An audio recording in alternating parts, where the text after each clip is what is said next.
The Aaron's $4.99 on Fox is brought to you by Aaron's. Let Aaron's drive your dreams home today. By WebMD, redefining modern medicine. By AOL 9.0, now with top speed technology. And by Dodge. You can take life as it comes, or you can grab life by the horns.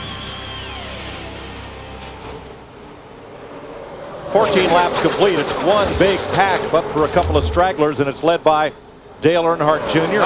Sterling Marlin made a pass on him back there. Mike going into turn 3 and took the lead coming out of turn 4. Sterling getting quite a push from Jeff Gordon in the 24 car, and then he goes to the inside of Junior. Jeff Gordon wanted to get in, but he couldn't. Mark Martin in the 6 chopped him off. Well, you don't often see Junior leave the bottom open. Here comes Kevin Harvick. He has come from 19th to 10th since the restart, and here's how. That's just not enough room there for. Yeah, I guess there might be. You just give him a little shot. Look how that shoots that 41 car. Casey Mears ahead.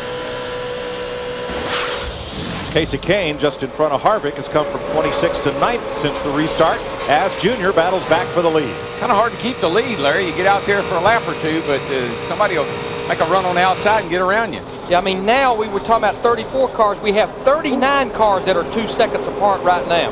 And we were 4 wide coming through the tri-oval, which was Calamity Corner in yesterday's Busch race. The tri-oval is the most difficult part of this racetrack. You're looser there, and you've got less control there than you do anywhere else on the racetrack, especially when people are all around you.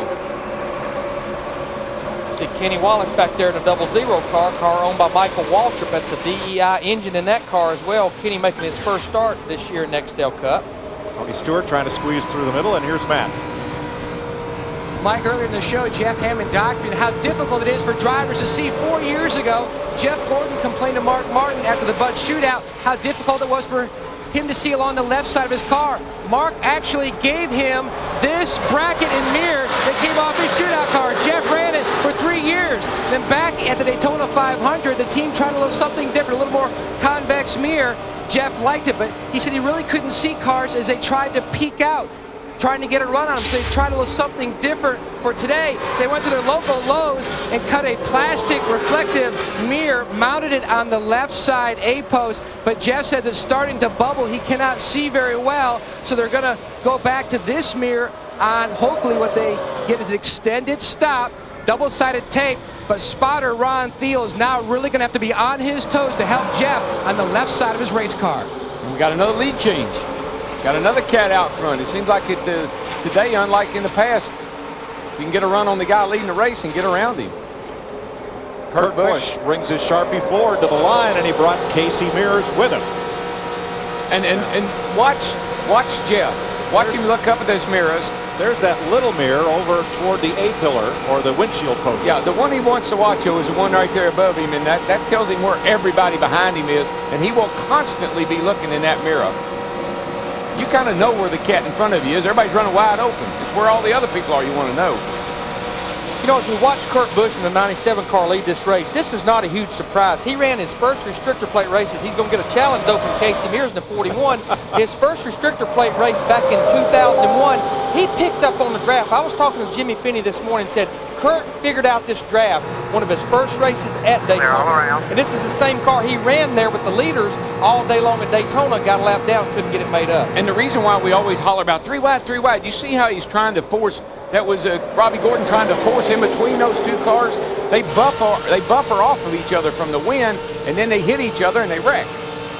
5th time Kurt Busch has led at Talladega. Casey Mears is our new leader. As soon as we get around to talking about a leader, it's changed already. These guys are getting such a run into the corner. I think they've got more momentum getting into the corner than I've seen here in a while. Steve Burns.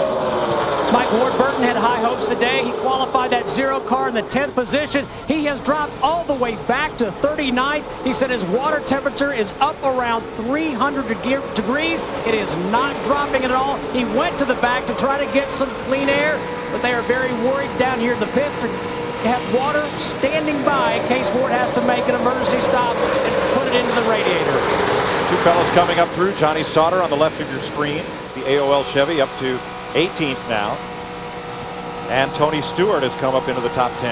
And Larry, this heating problem, Yesterday, cars overheating. Today, cars overheating. What is going on? Well, and I talked to a lot of crew chiefs this morning because they did pay a lot of attention to that Busch race yesterday where a lot of cars were overheating. These guys run as much tape on the nose as they possibly can because that really helps the straightaway speed. And Darrell, you and I talked yesterday, it's like you can never simulate race conditions in those practices. And when these cars get in a 39-pack wad, there's not a lot of air flowing through it unless you're out leading like Casey Mears, and I think they get sucked into running too much tape.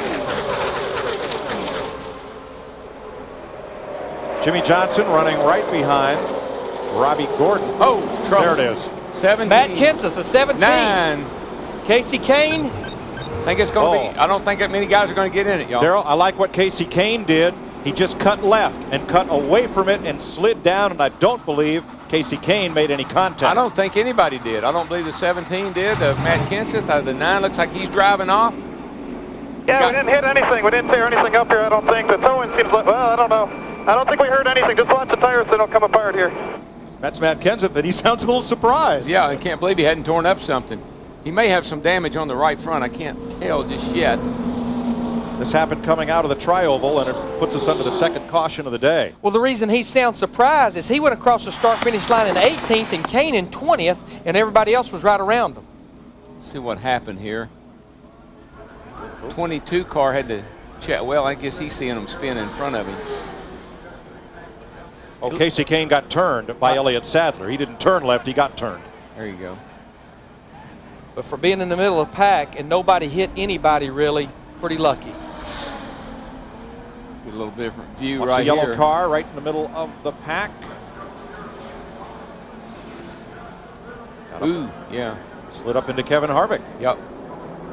The tri-oval, and then the 9 got turned by the 38 there, Sadler, but that was because they were all trying to slow down.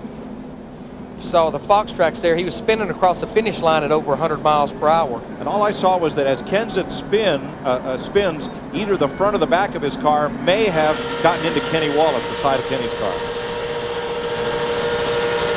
Yeah, they made a little contact right there in the 29 car, actually.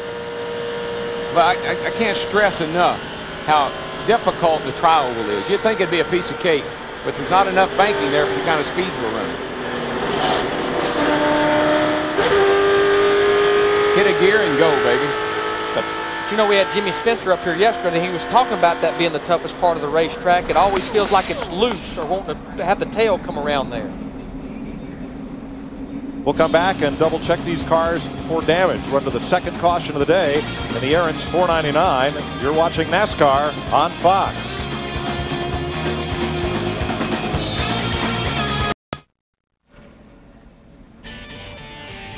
Second caution of the day in the Aaron's 499. Matt Kenseth spins after contact with Kevin Harvick. Casual contact. Kenseth spun, caught a piece of Kenny Wallace, and Casey Kane got turned around by Elliott Sadler. Quaker State aerial coverage showing you the huge throng at Talladega and the vastness of this great speedway as pit road is open. Matt Yoakum. Jeff Gordon makes his way to his pit stall. We told you earlier they're going to work on that mirror. Mechanic Jay Lupo hands it through the window to Jeff. He's going to try to stick it on with that double-sided tape as he's down and away. DeGenie. Overheating a problem for Casey Mears in the fall race. You better believe he's been all over the gauges. Really likes the way the car is out in front. They just took right side's air pressure. Steve? Genie Michael Waltrip very loose, almost makes contact with Kenny Schrader on pit road. Let's go to Dick.